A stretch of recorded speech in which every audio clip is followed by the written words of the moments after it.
James avait 21 ans lorsque sa mère, Mary Stuart, reine d'Écosse, fut exécutée par les Anglais. Sa réaction à sa mort fut véritablement étrange. Il dénonça la procédure absurde et bizarre, mais ne prit aucune mesure, et il pourrait y avoir eu un motif sinistre derrière son silence.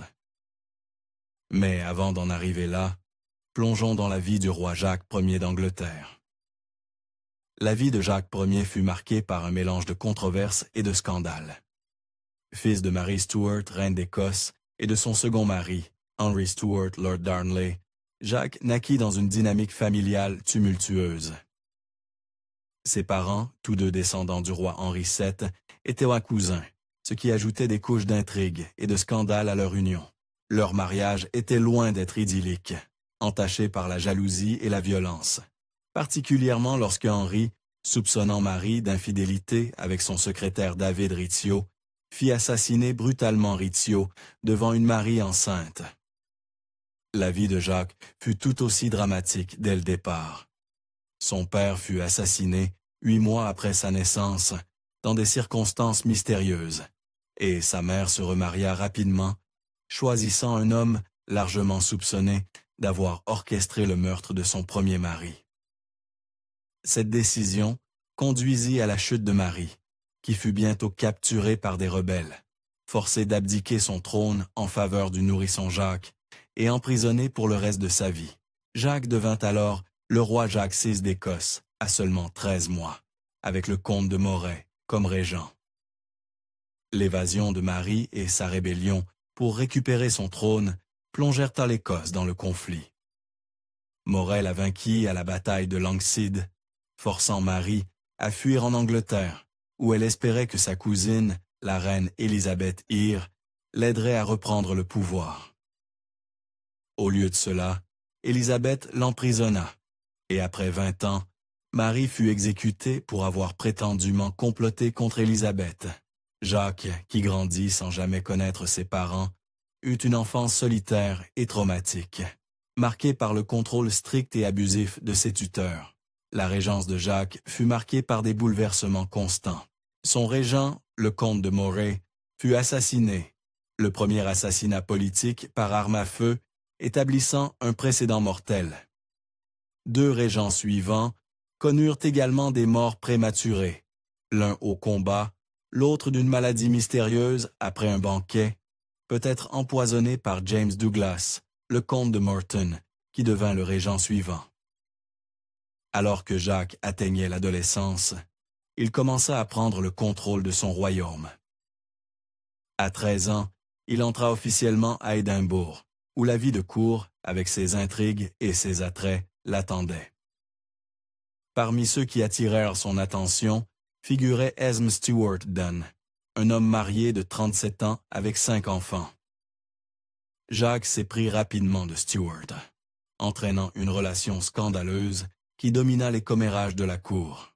La relation de Jacques avec Stuart était loin d'être discrète. Leur proximité fit hausser les sourcils, surtout lorsqu'un envoyé anglais rapporta avoir vu Jacques embrasser et enlacer Stuart en public. Cette intimité inquiéta beaucoup, y compris le régent de Jacques, le comte de Morton. Stuart, utilisant son influence sur Jacques, orchestra la chute de Morton en l'accusant d'être impliqué dans le meurtre du père de Jacques. Malgré l'absence de preuves, Morton fut exécuté, et Stuart devint la figure dominante dans la vie de Jacques. Cependant, l'influence de Stuart le rendit impopulaire, surtout auprès des calvinistes écossais, qui craignaient qu'il n'égare Jacques. En 1582, des comtes protestants capturèrent Jacques, l'emprisonnèrent et forcèrent Stuart à l'exil, mettant fin à leur relation. Le départ de Stuart n'arrêta pas la préférence de Jacques pour la compagnie masculine. Même après l'exil de Stuart, Jacques continua de s'entourer d'hommes, ce qui alimenta davantage les spéculations sur sa sexualité.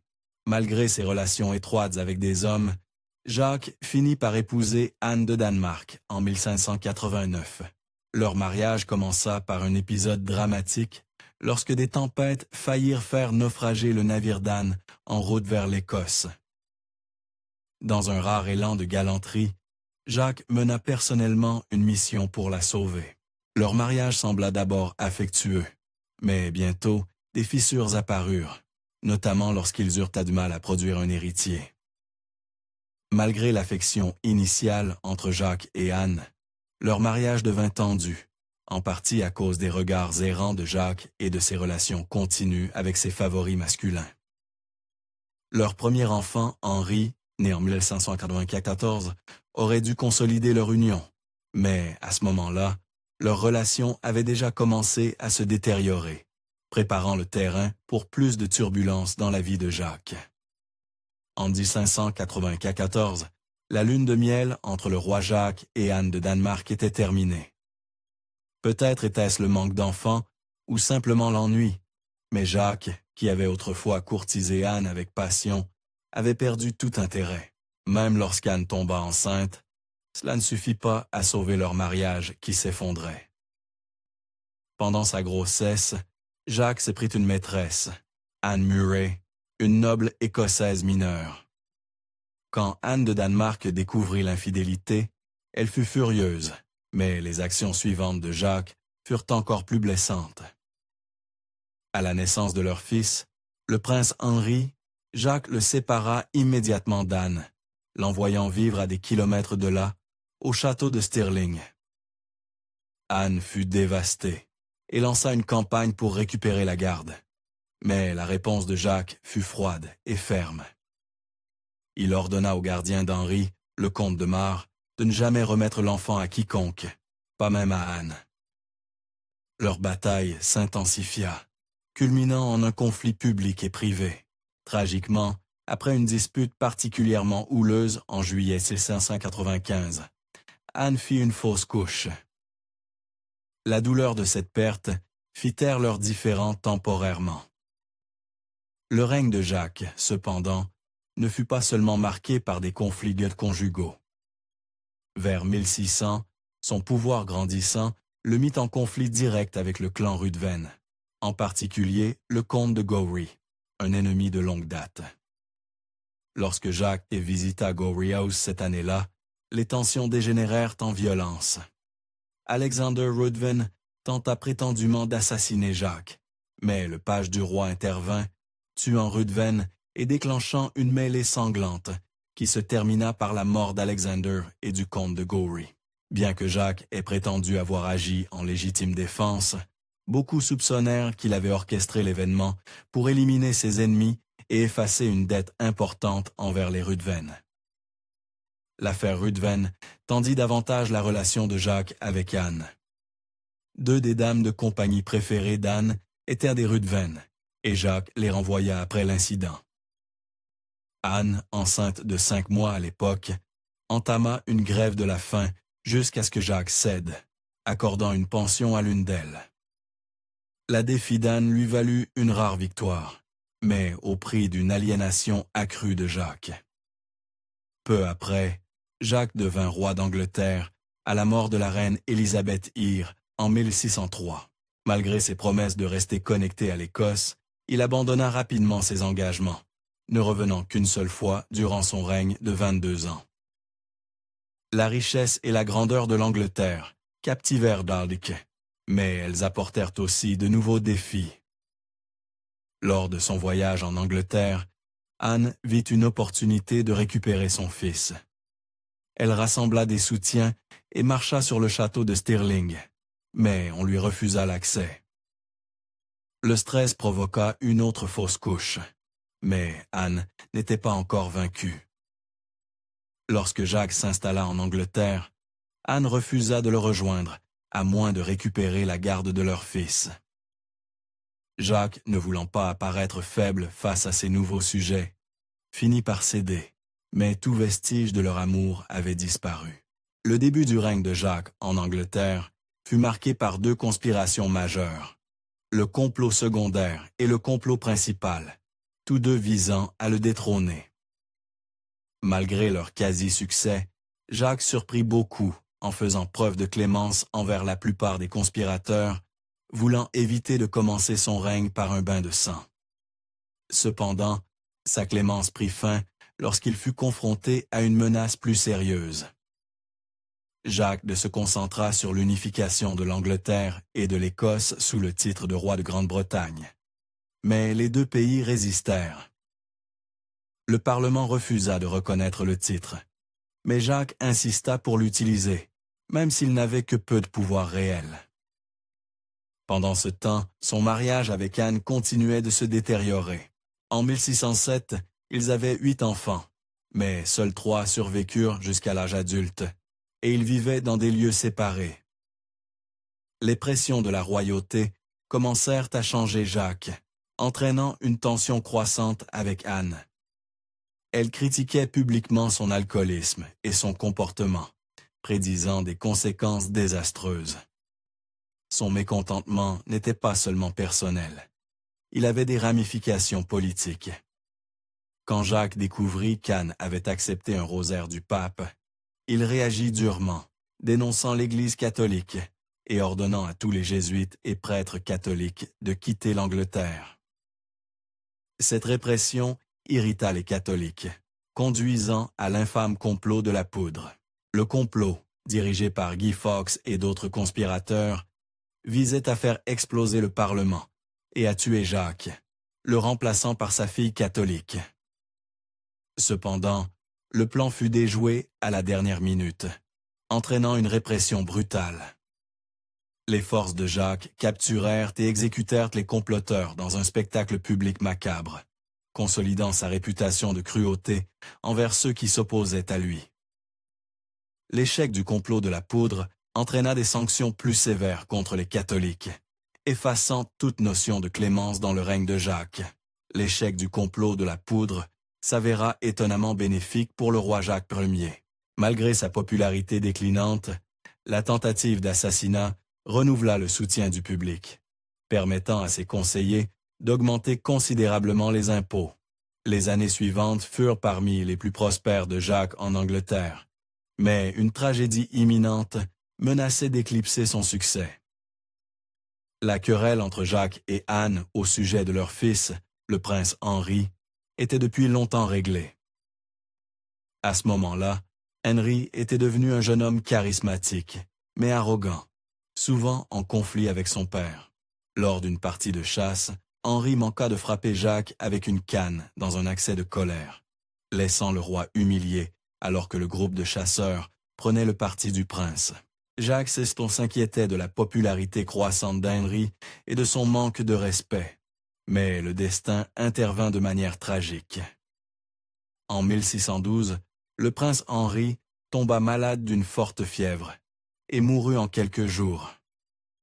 La reine Anne fut dévastée et, accablée de chagrin, demanda qu'aucune condoléance ne soit présentée et que le nom d'Henri ne soit même pas mentionné.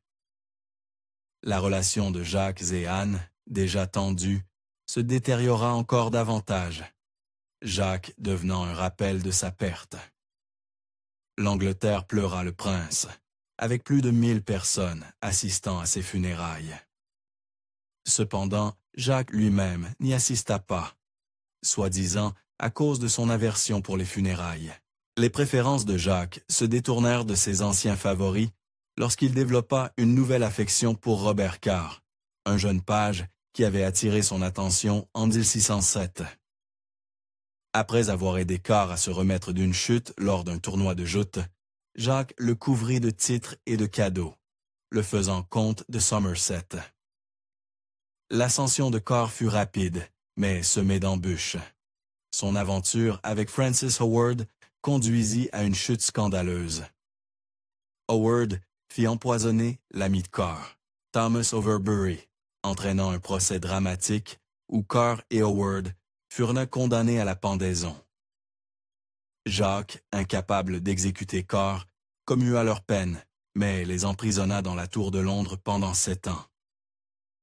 Alors que l'étoile de Carr pâlissait, George Villiers entra en scène. Beau et intelligent, Villiers devint rapidement le nouveau favori de Jacques. Jacques le fit duc de Buckingham, le premier roturier à obtenir un tel titre en plus d'un siècle.